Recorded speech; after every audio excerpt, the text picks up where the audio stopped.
पुढची बातमी पाहूयात। नांदेड जिल्ह्यातील मुखेड तालुक्यात ढगफुटीसारखा पाऊस झालेला आहे।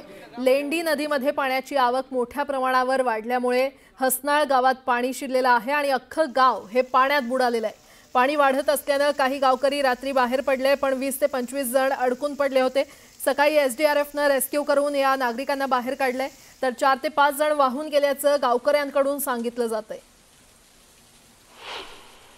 ढगफुटीचा मोठा फटका आज नांदेड जिल्ह्यातील मुखेड तालुक्याला बसला।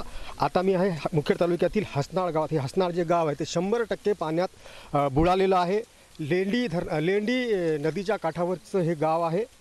लेंडी धरणाच्या पाण्या पातळीत वाढ झाली, त्यातच अतिवृष्टी आणि ढगफुटी झाली, त्यामुळे लातूर, उदगीर आणि कर्नाटक भागातून मोठ्या प्रमाणात पाण्याची आवक सुरू झाली। परिणामी या नदीचं जे पाणी आहे ते 7 ते 8 गावांमध्ये शिरलं, त्यामुळे मोठ्या प्रमाणामध्ये लोक अडकली आहेत। मुखेड तालुक्यातील गावांमध्ये सध्या शोधकार्य आणि बचाव कार्य सुरू आहे। रावणगाव येथे जवळपास 225 लोक पाण्याच्या वेळामध्ये अडकलेली आहेत।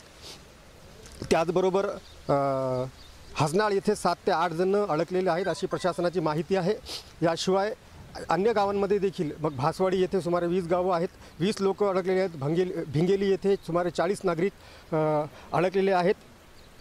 एसडीआरएफची टीम जी ती इथं दाखल झालेली आहे। बचाव कार्य व मदत कार्य सुरू करण्यात आलेलं आहे। सध्या नांदेड जिल्ह्याला हवामान खात्याने ऑरेंज अलर्ट दिलेला आहे, त्यामुळे हा ऑरेंज अलर्ट रेड अलर्टमध्ये बदलण्याची देखील शक्यता। याच गावातून 5 ते 6 जण वाहून गेल्याची माहिती, अजून त्यांचा शोध जे ते लागलेला नाही आहे। ऑरेंज अलर्टचा कधीही रेड अलर्टमध्ये हे होऊ शकतो, यामुळे सैन्य दलाला देखील पाचारण करण्यात आलेले।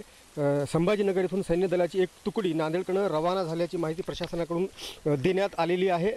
पाऊस जर आणखीन वाढला तर ही जी परिस्थिती आहे, पूर परिस्थिती, ती आणखीन भीतीदायक आणि बिकट होण्याची शक्यता आहे। सध्या तरी जवळपास 200 लोक या मुखेड तालुक्याच्या वेगवेगळ्या 6 ते 7 गावांमध्ये अडकलेले आहे। बचाव कार्य सुरू आहे। मुजीब शेख, न्यूज 18 लोकमत, हरसाळ, मुखेड, नांदेड।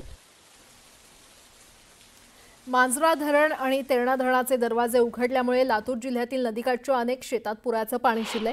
शेतकऱ्यांचं मोठं नुकसान झालेलं आहे। निलंगा तालुक्यातील हालसी येथील शेतकऱ्यांच्या शेतातही गुडघाभर पाणी साचलेलं आहे आणि याशिवाय निलंगा तालुक्यातील तेरणा आणि मांजरा संगमावरती पूरस्थिती निर्माण होऊन तगरखेडा, हालसी, औराद, शहाजनी या गावातील नदीकाठच्या शेतांमध्ये पुराचं पाणी घुसून खरीप पिकांचं मोठं नुकसान झालंय आणि त्यामुळे शेतकरी संकटात सापडलाय।